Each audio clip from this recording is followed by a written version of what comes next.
Hello guys, magandang araw sa atin lahat. So, we have an update sa mga patuloy pa nating hinahanap ng mga old coins. So, yan.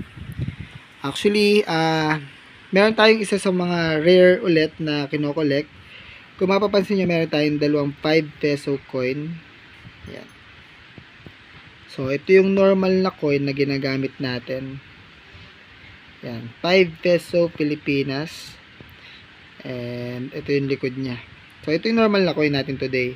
And gusto ko ipakita yung pinagkaiba ng coin na to. So normal coin din natin to for this year and sa mga susunod na taon. Pero pinagkaiba niya is pabulaklak yung hugis nito. Kasi ginawa ito para sa mga bulag. Yan.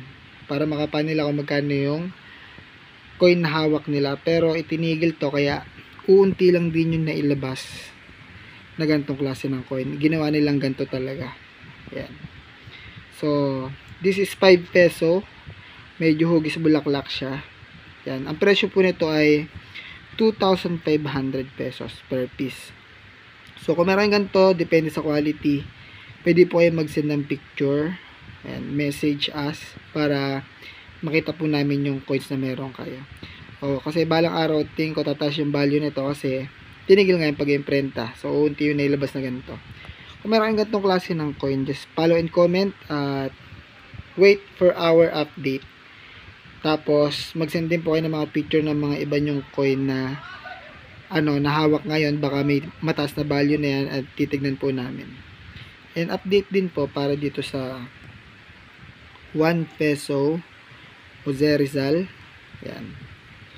Actually, isa rin to sa mga rare, pero common tong isa na to dahil 1972. Yung 1971 po yung talagang mataas ang value. So kung may 1971 kayo, sobrang taas po talaga ng presyo nun. Abot siya ng 100k, pero ewan ko kung meron pa nag-exist na ganun, kukunti kasi yung nagawa. So this is Republika ng Pilipinas, 1972 naman to. So yung presyo nito ngayon ay umabot ng 700 pesos. 700 pagka po mas quality, umabot siya ng 1,000. So, kung quality yung coins, talagang walang sira, umabot siya ng 1,000 pesos per piece. Yan, yung ganitong klase ng coin. Just follow and comment, and mag-send po kayo ng picture kung meron ganitong klase ng coin. Yan. And meron din po tayong, ito yung coin na 100 years old na yung edad, and 47,000 po ang halaga nito. This is United States of America, 1921. Sa likod, may nakasulat na 50 centavos Pilipinas. Yan. So, 47,000 po. Ginawa ito World War I.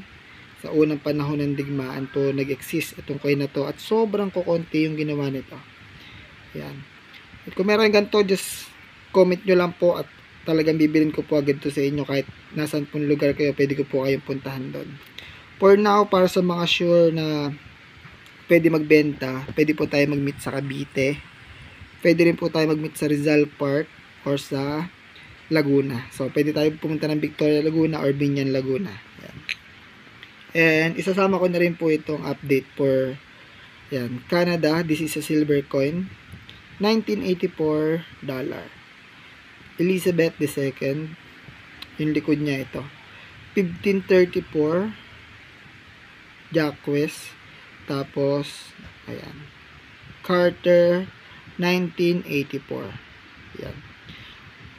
Nagkakahalaga po ito ng 17k kung ganito ka-quality yung coin. So sobrang quality nitong coin na to. Wala pa siyang kagas-gas-gas-gas. Yan. So kung meron ganito, just follow and comment and wait for our reply.